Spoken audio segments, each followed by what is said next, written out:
Esa musiquita a mí siempre como que me pone ahí. Ah, ah. Pónete las ¿Cómo está mi células, hermano? las células boricuas de tu cuerpo se ponen a bailar. Así mismo.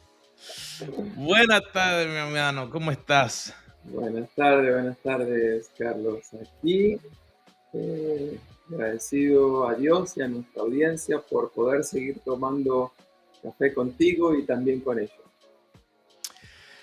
Realmente una semana linda, muchas cosas, trabajando, haciendo, pero mucha gente le está tocando un tema y queremos traerlo en el día de hoy, pero antes de que vayamos allá, realmente el proceso de ir por la palabra todos los días hace un cambio increíble.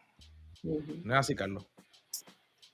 Definitivamente, y yo creo que lo que dijiste de ir por la palabra todos los días, yo creo que una de las cosas que nos está faltando es esa consistencia, esa disciplina de que así como nos alimentamos todos los días, más de una vez por día, así como yo respiro hoy, no sé cuántas veces voy a respirar en el día, pero te puedo asegurar que deben ser probablemente más de 2000 veces al día.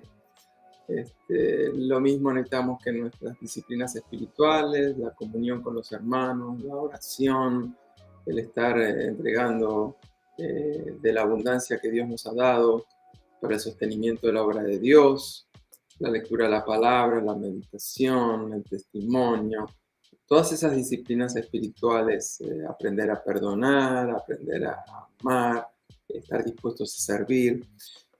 Tenemos que ser más consistentes. Yo sé que hay gente que lee la Biblia una vez por semana, 2 veces a la semana, pero necesitamos mucho más que eso. Así que más consistencia. Estamos en el libro de Isaías, en el capítulo 36 al 40. Son unos capítulos fascinantes, y que tiene muchísimo que ver con el tema que estamos tratando en el día de hoy. Es un tipo de lectura que uno debería hacer con una especie de mapa y ver cómo está ubicada la ciudad de Jerusalén, cómo está Judá, desde dónde vienen los asirios a invadir. Uno debería tomar conciencia de la cantidad de habitantes que había en la ciudad, la cantidad de personas que vienen en el ejército enemigo, para darse cuenta que la batalla que están preparando los asirios con Sennacherib es una batalla completamente desproporcionada. Eso es como si Mike Tyson quisiera pelearme a mí. Yo creo que él no necesita pegarme, él me sopla con los pulmones que él tiene y yo me caigo. Así hubiera sucedido si Dios no ponía su mano para proteger al rey Ezequías y Jerusalén. Así que la batalla fue tan desproporcionada que un ángel de Dios en una noche salió a divertirse un rato y mató 185,000 personas. Es la ocasión de mayor matanza registrada en números concretos, producida por un ángel. Un solo ángel, una sola noche, salió a divertirse y cosechó 185,000 cadáveres. En el pueblo probablemente, no sé, había 2,000, 3,000 personas adentro de las murallas de Jerusalén, así que imagínate 185,000 que fueron los que murieron y no murió todo el ejército enemigo. Algo increíble. Así que ahí estamos leyendo. Después viene en el otro capítulo la enfermedad de Ezequías, el clamor a Dios. Dios lo libera primero de la invasión, después lo sana, le da 15 años más de vida. Si alguien tiene en este momento un desafío de fe, si alguien tiene alguna duda del gran amor y poder de Dios para con su vida, no puedes dejar de leer hoy mismo, detenidamente. Te invito, léelo en 1, 2, 3 versiones. Léelo en físico, escúchalo en audio. Nada mejor que escuchar la palabra para reavivar nuestra fe nuestra confianza en el Señor. Y termina la lectura de hoy con uno de los capítulos más magistrales que hablan de la grandeza de Dios. Job al final tiene 2 o 3 capítulos espectaculares donde Dios lo desafía a Job para que reflexione, para que sepa con quién se está metiendo. Y de nuevo, ahora en Isaías 40 tenemos un capítulo muy parecido de eso, ¿no? Como recordándonos quién es Él. Él compara lo que son las naciones, los reyes, los poderosos, los ejércitos, a un grano de arena en el mar. Así que lee la palabra, te animo, te va a fortalecer. Wow, realmente el poder entender que la palabra no es solamente para el momento difícil. Por eso es que instamos a que todos los días tomes un tiempito y que te metas en la palabra para que tu vida personal, tu vida espiritual y tu vida de negocio cambie, sea transformada. Y eso nos va al punto de hoy. Yo no sé tú, Carlos, pero cada vez que hablo con alguien, una de las cosas principales que veo es una palabrita que comienza con M. Tienen un miedo y hay un sinnúmero de diferentes cosas. Y no es que queremos tapar, como dirían, el sol con la mano. Pero en el día de hoy queremos tratar el tema, ¿qué hago con mis miedos? Y queremos comenzar realmente, por ejemplo, comenzando con definir, por ejemplo, hay personas que le tienen miedo al agua. Eso es hidrofobia, no sé. Yo no me los voy a pegar porque si le tienen miedo al agua y no toman un bañito, o, por ejemplo, nictofobia, miedo a la oscuridad. Agrofobia, el miedo a los lugares altos. Yo no sé si hay comidofobia, porque entonces me pondría flaquito y ese sí lo quiero.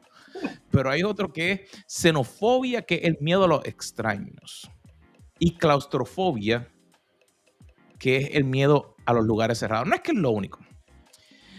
Pero es súper interesante que hay tantas personas que tienen algún tipo de miedo. Y vamos a ver, porque esos miedos a veces no están bien fundados. Por ejemplo, ¿como cuántas personas tú piensas que a lo mejor tienen algún tipo de miedo aquí en los Estados Unidos, Carlos? Mira, las estadísticas nunca son completas ni certeras, porque para que las estadísticas sean certeras necesitamos que se reporten todos los casos. La verdad es que yo nunca reporté un caso de miedo, así que los casos reportados son un porcentaje muy mínimo comparado con la realidad. Pero se calcula que entre 6,5 millones a más son los casos de personas de que tienen algún tipo de fobia. Así que si esos son los casos reportados, probablemente los números reales son 3, 4 veces más. O sea que estamos hablando de unos porcentajes impresionantes. Así que los números nos están diciendo que la cosa no viene bien. Rick Warren hace 3 años hizo una conferencia importantísima en su programa de la iglesia con propósito. Él hace todos los años conferencias para pastores, para líderes, y él elige diferentes temas. Bueno, hace 3 años el tema fue la salud mental, reconociendo que la salud mental en este país, y a mí me parece que eso representa también lo que está pasando en muchos otros lugares, en vez de estar fortaleciéndose la salud, la enfermedad mental está avanzando rápidamente. Y hay una fobia que todavía no sé cómo se llamará, pero es la fobia al miedo a la inflación. Y déjame decirte, eso no es solamente ya para Latinoamérica, sino que acá la estamos viendo avanzando a galope. Mira, ese punto es de suma importancia porque es algo que diríamos si, por ejemplo, a mí no me da problema el agua. Yo me baño cuantas veces me tenga que bañar o me tomo las botellas de agua que me tenga que tomar. O no sé si te ha pasado en Puerto Rico, me pasaba cada rato que uno salía y de momento caía un aguacero que te caía, que salías, pero te daba un baño afuera. Yo extraño eso porque no me toca ahora. Pero la inflación o un miedo global como lo que ocurrió cuando pasó inicialmente la pandemia, fue algo que nos afectó a todos a la misma vez. Y ahora con la inflación es algo que nos toca a todos a la misma vez, Ujú. pero no significa, al igual que con la pandemia, que tenemos que reaccionar de la misma manera, porque si no, yo pienso que estaríamos como que eliminando a Dios de tomar control y de proteger nuestra vida. ¿Qué te Mm. parece eso? Eh, Dios, nuestro Creador, nuestro Señor, quiere bendecirnos y para eso quiere controlar nuestra mente, porque la mente controla las emociones y nuestras emociones determinan también muchas veces nuestros hábitos, nuestras actitudes, lo que terminamos haciendo y por supuesto lo que terminamos haciendo va gestando nuestro destino. Pero cuando en vez de estar Dios en control de pensamientos, emociones, actitudes y destino, están nuestros miedos. Los miedos llegan, se instalan en nuestra mente como un fantasma. Y es un tipo de huésped que no quiere salir. Él te dice, vengo solamente a visitarte, pero su agenda personal es quedarse y arruinarte la vida. Así que tenemos que tener muchísimo cuidado con eso. Si tomamos la definición de lo que es la fe, de que es de que yo creo en lo que no puedo ver, en lo que Dios va a hacer en mi vida, en lo que es imposible, Él lo va a hacer posible.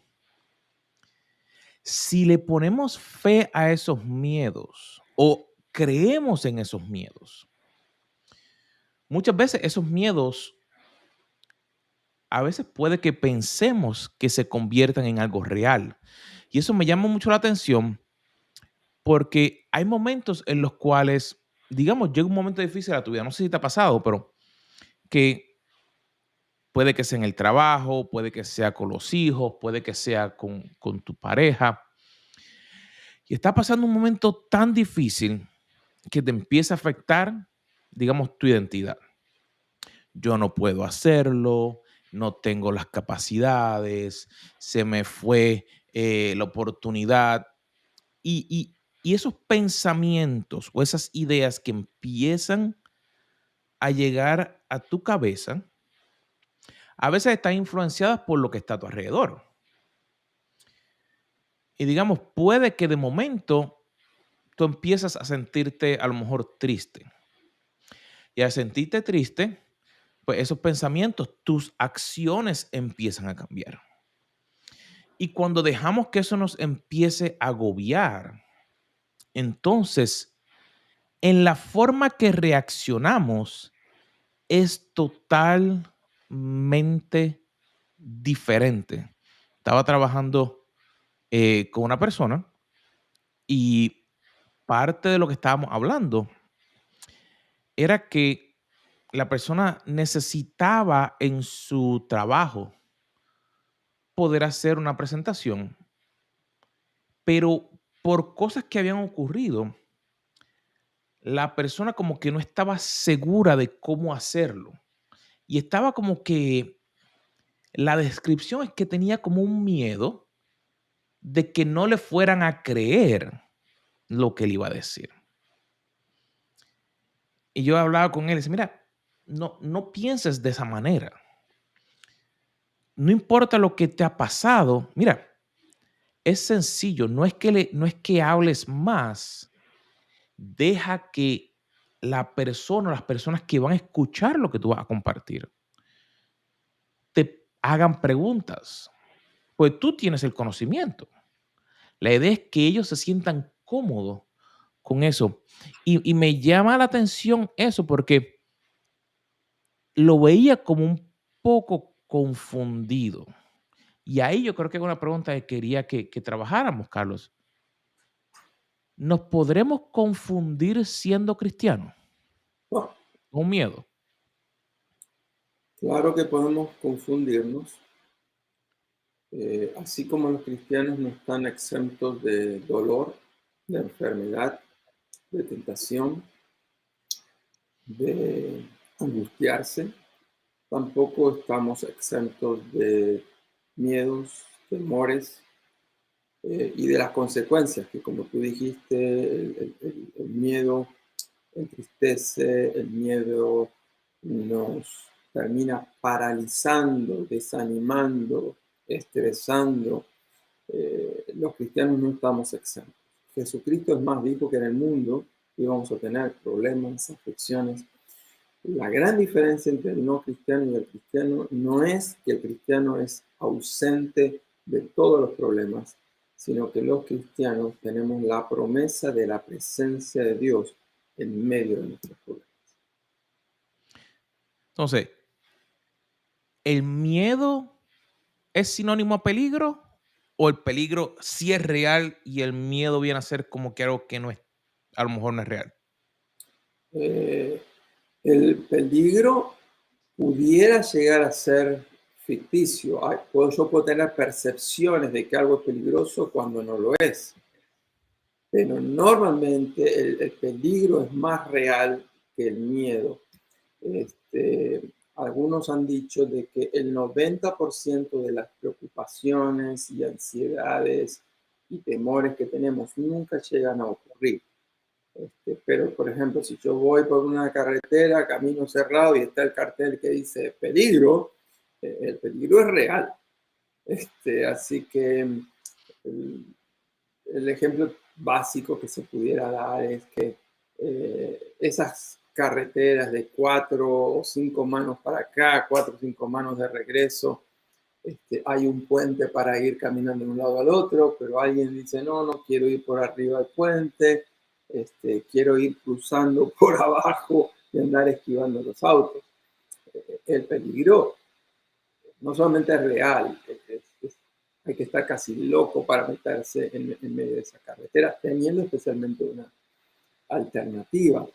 Ahora, si ese mismo miedo a morir lo tengo yo estando sentado tranquilamente en mi casa, tomando un café con los Carlos, entonces ahí nos damos cuenta que hay un miedo real, que era el de cruzar esa carretera, pero el miedo a morir producto de un accidente en auto, estando yo tranquilo tomando un café, en ese momento sería ficticio. Me encanta la definición en inglés o el acróstico. Ajá. La palabra en inglés, fear, eh, en inglés se dice false evidence appearing real. Y cuando lo traducimos en español, es una falsa expectativa que está aparentando ser real. Uh-huh. Y me llama mucho la atención porque la ansiedad es realmente cuando yo tengo una falsa expectativa de que ha de ocurrir algo o que yo no sé qué ha de ocurrir. Así que como yo no sé qué ha de ocurrir, le tengo miedo a ni siquiera intentar o a pensar de lo que va a ocurrir. Y me acuerdo que durante el proceso que todos vivimos, llegaron momentos que no sé si te pasó, pero como que de momento trataba de llegar un poco de ansiedad en la pandemia.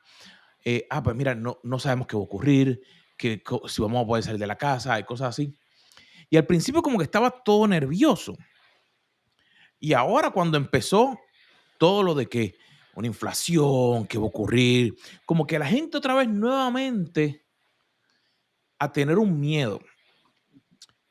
Y yo me ponía a pensar y decía, realmente, si me pongo a pensar, la Biblia me dice que solo Dios sabe el número de días que me tocan a mí vivir.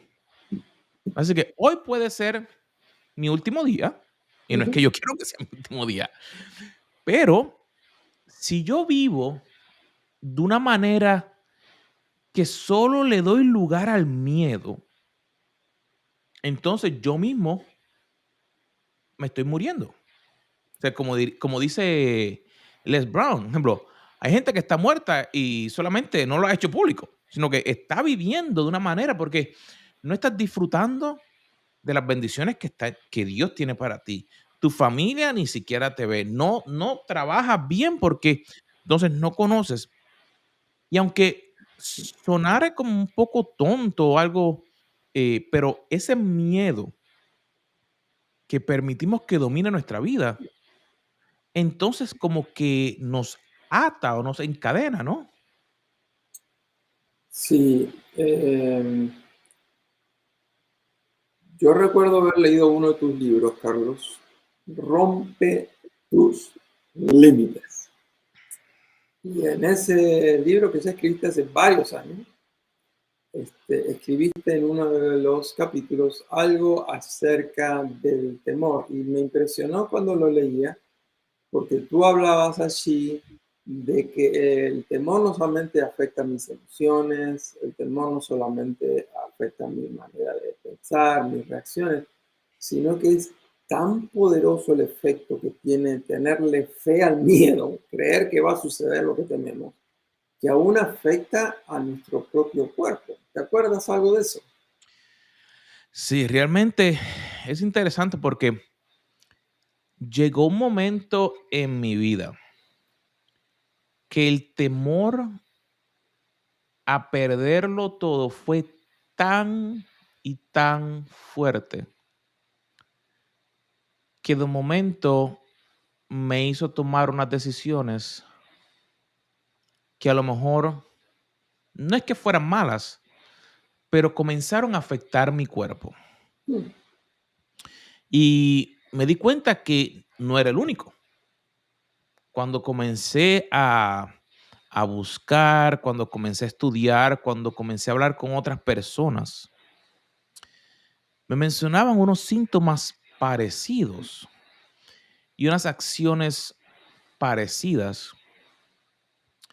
Y es interesante el darnos cuenta, pero como decíamos, esa definición es una falsa expectativa que parece real.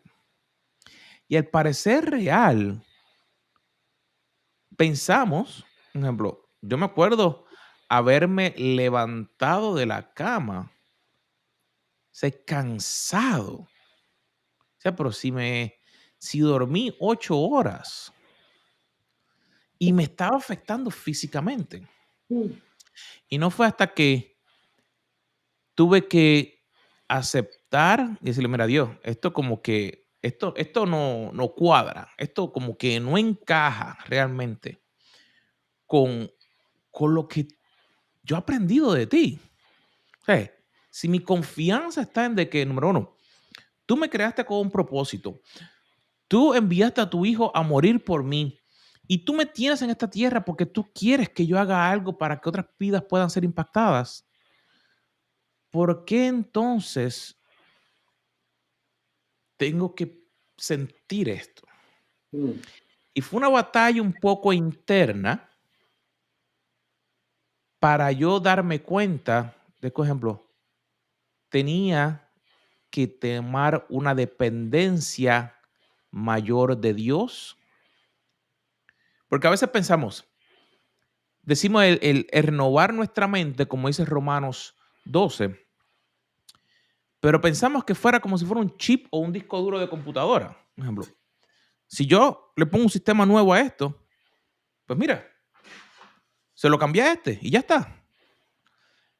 Pero físicamente yo tengo que reemplazar ese pensamiento o esa forma que he aprendido o en ese momento que me está afectando a través de la verdad que dice la palabra. Por eso es que nosotros todas las semanas hablamos que tenemos que entrar en la palabra día a día, porque ese proceso fue el que me permitió entonces, ok, yo saco lo viejo con lo nuevo, pero no significa que a veces no quiera venir ese pensamiento, porque ¿qué ocurre? Digamos, llega la pandemia, pues estoy bien, pum, pierdo el trabajo. Hay problemas con otras cosas. Se daña una cosa. Uno no puede salir de la casa. Salimos, mejoraba, cae la inflación. Ahora todo sube. La gasolina sube para arriba, baja. Ahora, ¿qué va a pasar? La comida sube. Van a haber cosas que van a ocurrir. Y cuando llega, ahí es donde tenemos que volver a la verdad de la palabra. Ujú. Dios nos creó con un propósito. Aderezaré mesas delante de mí en medio de tus angustiadores. Mira, yo aprendí ese versículo. Yo creo que yo tendría como unos 5 o 6 años. Me acuerdo que en mi iglesia nos levantamos todos los domingos en la mañana y todo el mundo repetía el mismo versículo, Salmo 23, Salmo 91. Y una vez se decía, ay, otra vez, otra vez. Pero mira, la palabra es la que te sostiene para poder seguir adelante. Así que realmente yo te diría que ese es el cambio, el tú poder darte cuenta que esos miedos no son los que te deben dominar, sino que la verdad de la palabra es la que te debe dominar a ti. A mí me parece que lo que estás compartiendo es importantísimo porque precisamente lo que queremos hoy es dejar algunos pasos bien concretos, prácticos de qué puedes hacer con tus miedos. Y Carlos ya nos enseñó que lo primero, número uno, es reemplazar los temores con la fe que viene por escuchar, leer, meditar y obedecer la palabra de Dios. Pero en segundo lugar, cuando estamos leyendo una palabra, nos encontramos con mandamientos. Por ejemplo, el mandamiento que se le dio a Josué dice, mira que te mando, que te esfuerces y seas valiente. Así que el valor, la valentía, en algunos lugares dicen coraje, aunque en otros lugares coraje también significa mal humor y enojo. Pero el coraje en el sentido de valentía, de arrojo.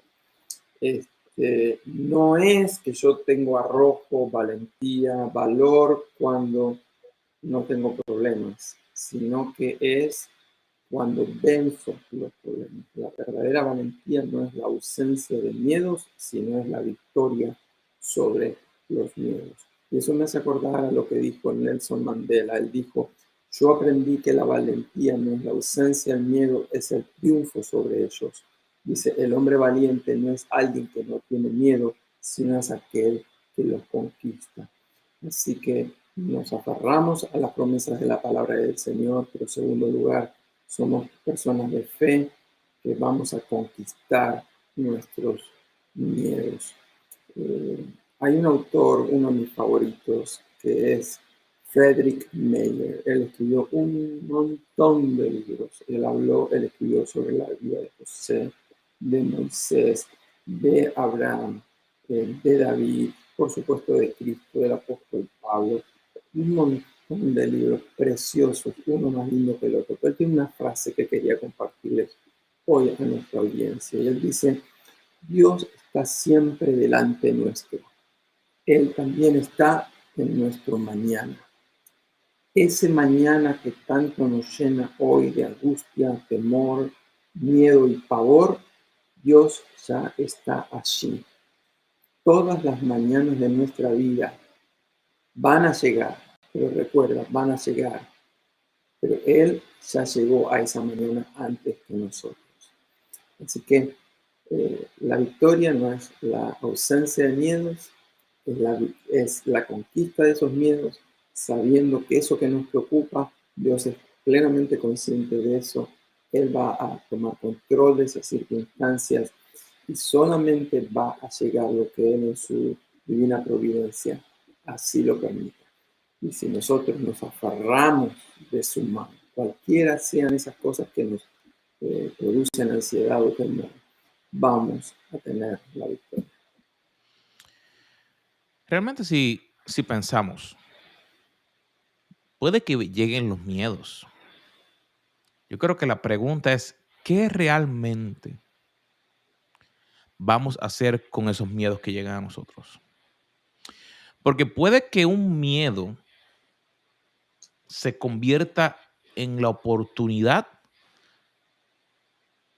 que Dios tiene para ti, digamos, para que haya un nuevo empleo. Ahí tengo miedo de a lo mejor perder mi empleo.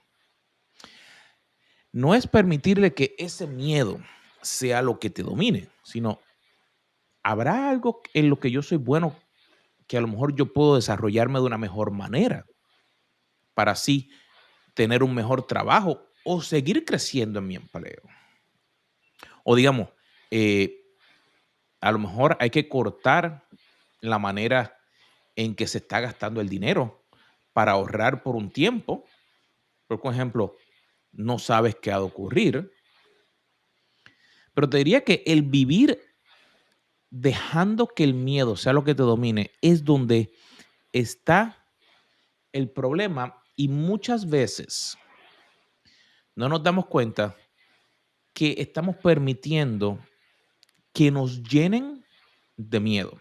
Te doy un ejemplo. En las redes sociales, a mí no me entra ni una noticia de ningún noticiero. Y te voy a decir por qué. Porque yo a propósito, cuando yo empecé a ver que me ponían noticias, yo le empecé a decir, no me interesa. Not interested, si tienes tu aplicación en inglés. Y tú dirás, Carlos, pero es que hay que saber completamente. Pero yo no quiero que alguien me esté poniendo miedo, porque ¿qué era lo que ocurría? Todo lo que está es lo que le trae para ellos venderte algo. Y tú dirás, ¿qué me van a vender? Mira lo que hacen. Te ponen el artículo y te llevan al sitio web de ellos. Y al lado te tienen una botella de analgésico o de pastillas de ansiedad o de que te sientes triste, debes buscar un psicólogo y porque necesitas estas pastillas. Y yo me estaba dando cuenta de que, por ejemplo, eso era la mayoría de lo que había. Entonces, los noticieros en la noche empieza a las 10 y el de las 10:30, el de las 11, el de las 11:30 y todos te repiten la misma noticia. Hubo un tiroteo, hubo no sé qué cosa y un montón de cosas malas que entonces lo que hace es que te crea una ansiedad, pero ninguno de ellos te comparten las buenas cosas que sí están ocurriendo, donde se va y se ayuda, donde hubo gente que fue y se unió y ayudó a otros, o sea, cosas así. Y yo tomé esa decisión, pues dije, no, yo no voy a permitir que alguien más me esté tratando de traer miedos a mí, sino que yo voy a ser el que voy a controlar mi mente para solamente permitir las cosas que me han de traer bien. Y eso es bien clave, porque en estos tiempos donde es tan fácil, leí un libro que decía que nuestra atención la han medido que ahora bajó de 8 segundos a 2.5 segundos en el libro Effortless. Yo decía, wow, por eso es que todos los videitos, esos nuevos que quieren, son cortiticos para mantenerte enfocado bien cortito. Y entonces cuando ves algo, ¡ay, ay, hay un problema! Así que tenemos que tener mucho cuidado para permitirle que solo Dios sea el que nos esté influenciando y no permitir que las otras cosas nos influencien. Eh, ¿Qué hago con mis miedos? Me parece que hay mucha tela para cortar, así que Carlos, te invito a que nos preparemos para que la próxima semana continuemos hablando de este importantísimo tema. Pero mientras tanto, hoy queremos recordar qué es lo que hemos aprendido de la palabra del Señor. En primer lugar, necesitamos aferrarnos a la palabra, conocer la palabra. Como tú decías, no solamente cuando tenemos problemas, sino que nos alimentamos de ella diariamente para que cuando vengan los problemas, lo que ya está en nuestro corazón salga a la luz y eso sea lo que controle nuestros pensamientos. En segundo lugar, hemos dicho de que la victoria, el valor, la valentía no es la ausencia de miedos, sino es conquistar los miedos. Y en tercer lugar, yo quiero terminar diciendo, recuerda, tus miedos no tienen la última palabra. La última palabra sobre tu vida la tiene Dios. Y Él ya lo ha dicho. Te amo, te tengo en el hueco de mi mano. Yo soy tu protector. Yo soy tu proveedor. Dios está de tu lado. Wow, realmente, esa es la clave. Dios te tiene en su mano. Así que, queridos amigos, ha sido un placer que estén con nosotros nuevamente. Mi hermano, ha sido lindo poder compartir nuevamente contigo y te instamos a cada uno de ustedes, comparte esta enseñanza, envíasela a tu gente, envíasela a tu amistad, envíasela por WhatsApp, por Instagram, por donde quiera que nos estés viendo, para que todos podamos vencer esos miedos que nos están aguantando. Así que te esperamos la próxima semana aquí, a la misma hora, en Café con los Carlos. Un abrazo.